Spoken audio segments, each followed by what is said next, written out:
Language is extremely complex. However, children know most of their native language before they're 5 years old.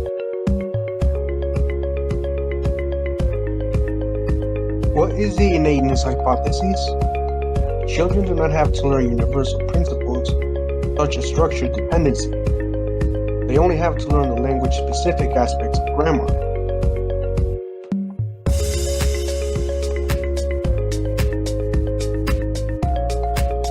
Children acquire language in similar stages across the world.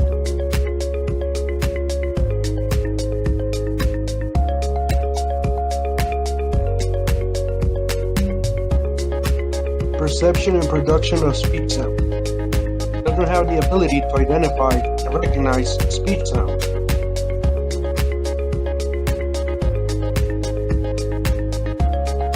They can distinguish differences in voicing, pace of articulation, and manner of articulation.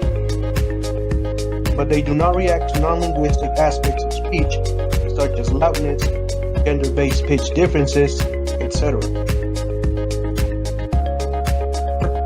6-month babies begin losing this ability of identifying sounds that are not phonemic in the language they are acquiring.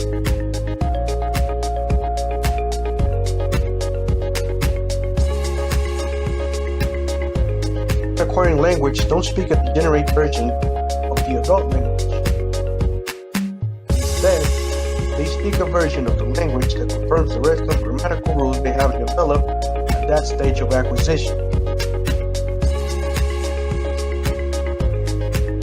Infants appear to be born with the ability to perceive and focus on the sounds that are important for language, so they can learn any human language.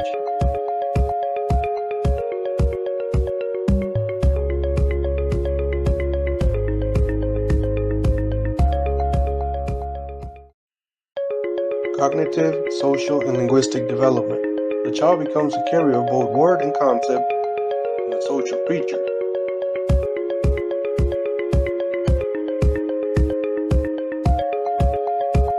Correct tense marking presupposes that the learner has acquired temporal concepts such as present, past, and future.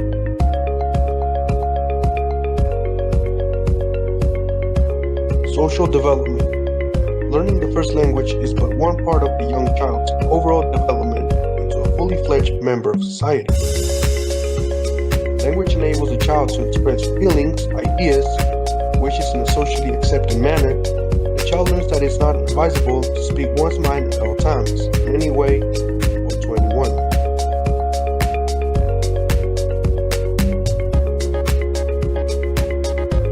Chomsky's language acquisition device. A normal child exposed to mostly inadequate and often defective language data comes to know the grammar of the native language within a very short time span.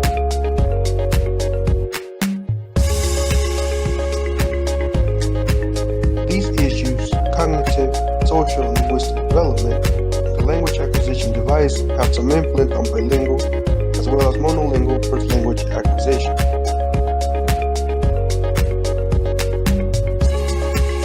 Gleason and Ratner claim that linguistics have always been interested in almost all of the wonders that exist in children's language.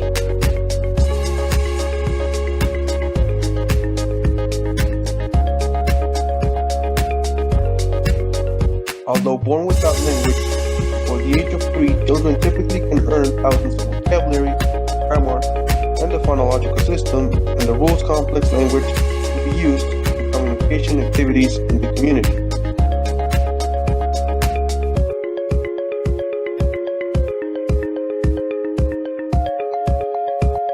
Most children master the basic structures of their native language by the age of 4.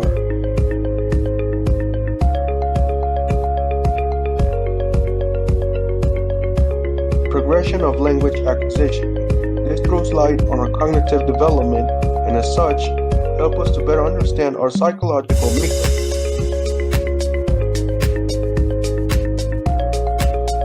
Characteristics of language acquisition. It is an instinct. It is triggered by birth and takes its own course. Linguistic input from the environment is needed for the child to acquire specific language.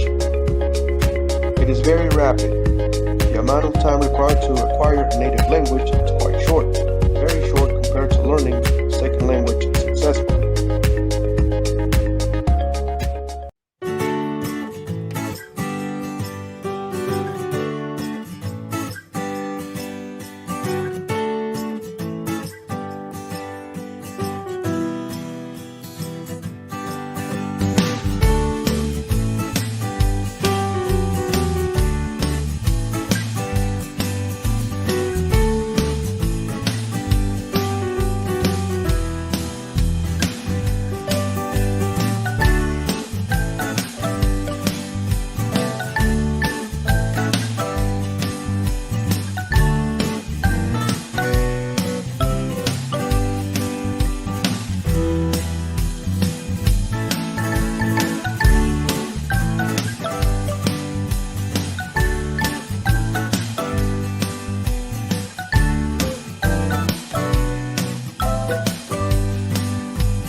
Learning a language to relate are in fact very different skills, and those differences distributed in the population. If latency is sufficiently different from language that its course of development is subject to a different set of influences, then a much greater degree of variation in latency skills than in language skills could result.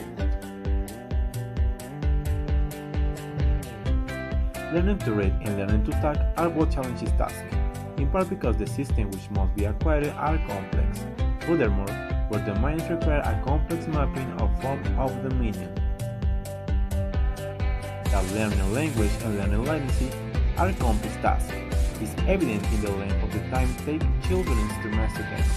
In the amount of concentrated effort, investment of energy is stated and fails to involve task completion. The process of learning a language is a fairly slow and painful for the 1-year-old and is considerably faster and easier for the older child. A well-documented aspect of language acquisition is children's initial limitation to talking about the concrete here and now, in the growth of the ability to discuss the remote and the abstract. Early utterances can be described as highly consequential, both from the point of view of the child and from the point of view of the observer, who cannot make sense of the utterances without knowing the context in which they were uttered.